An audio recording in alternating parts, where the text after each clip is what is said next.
दरवाजा जवनिया माजा खो जाता।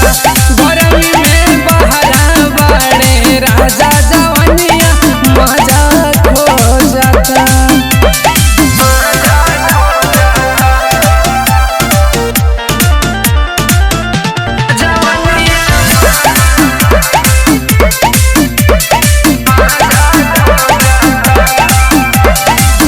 कुछ न समझ में आवे कैसे कहीं हाल हो, बड़े बेदर्दी बड़ा पंकज दुर्गलाल हो।